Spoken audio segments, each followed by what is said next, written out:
Hey there, beautiful souls. Welcome to another episode of Queer Spirits, where we dive into LGBTQ history and the paranormal. I'm Sunny, And this is Em. your guides through the supernatural. Today, we have something quite extraordinary in store for our viewers.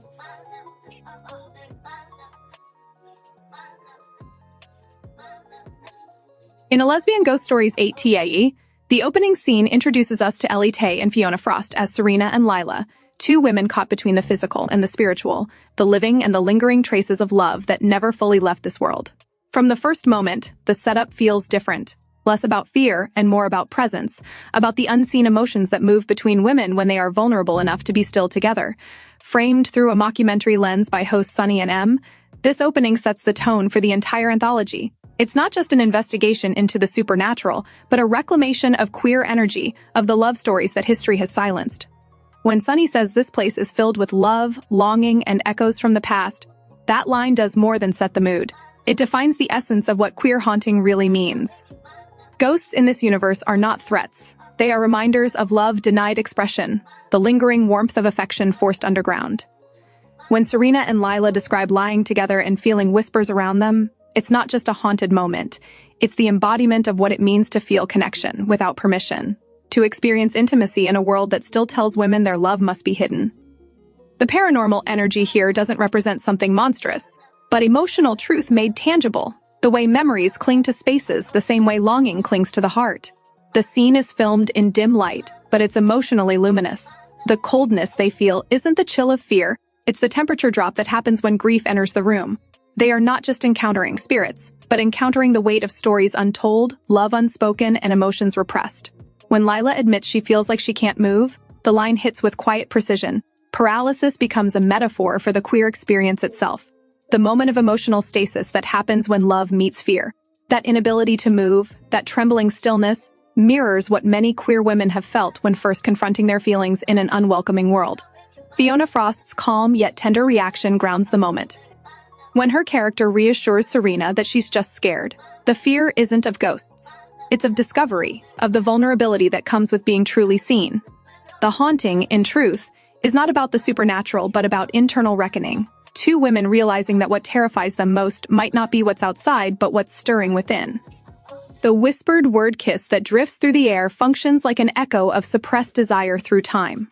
Not a command, but an invocation. It's as if the spirits themselves are asking for closure, asking to be remembered through the act of tenderness that was once forbidden to them.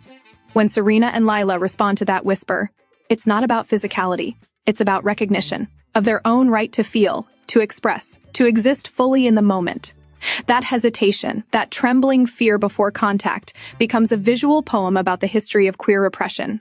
It's the pause before generations of silence break. The ghosts are not orchestrating a fantasy. They're bearing witness to two living women doing what they could not, existing in the light, unashamed, even if afraid. For LGBTQ+ audiences, particularly queer women, this moment resonates deeply. It speaks to the invisible lineage of women who loved each other in secret, whose stories have been erased or distorted, and whose emotional truths now re-emerge through art. The haunting becomes a metaphor for memory, the way queer love endures, haunting culture until it is finally acknowledged. Cinematically, the room's shifting temperature and soft whispers reflect the fragility of acceptance. Love that feels warm yet uncertain, real yet easily disrupted.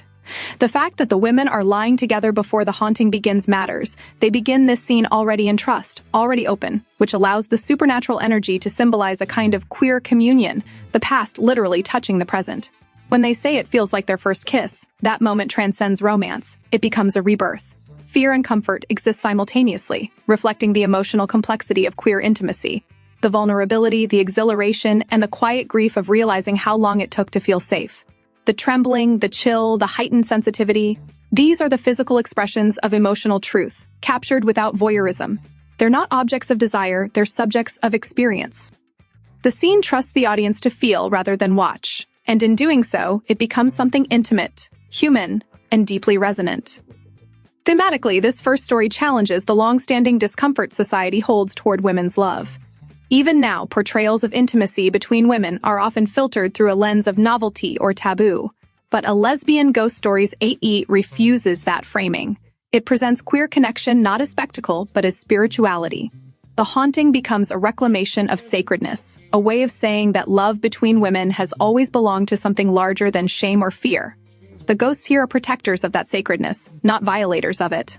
For queer audiences, especially lesbian viewers, the message is clear. Even if society tries to erase you, your love leaves traces that cannot die. Those traces become whispers, sensations, stories retold in new generations.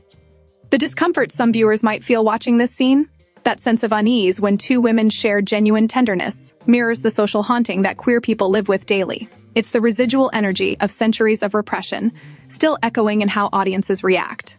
Yet, the film transforms that unease into empathy. By grounding the supernatural in emotional realism, it invites all women, queer or not, to reflect on how often they've been told to suppress feeling, to silence longing, to apologize for wanting to be seen. The ghost story becomes a mirror, one that reflects not horror but humanity. Symbolically, Serena and Lila play dual roles, the haunted and the healers. They carry fear, but they also carry compassion. Their vulnerability becomes a method of exorcism, not of ghosts, but of inherited shame.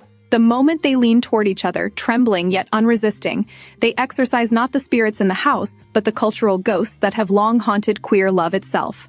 It's a small, almost imperceptible act of rebellion against centuries of silence. And when the energy finally stills, when they whisper, "Do you think whoever that was is gone?" The question feels layered.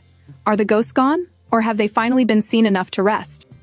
For women watching, regardless of orientation, this moment captures something universal, the yearning to be understood in a world that misunderstands softness. It's about emotional courage, the bravery to stay in the room with your fear until it turns into connection. The film's refusal to sensationalize the moment, instead letting it breathe in stillness, shows respect for the audience and for the characters as emotional beings rather than symbols.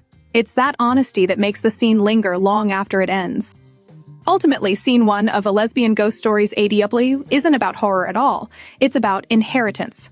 The ghosts represent queer history itself, all the lives and loves that society tried to bury, returning not for revenge, but for recognition. Through Serena and Lila's trembling courage, the story affirms that love between women endures through fear, through time, and through silence.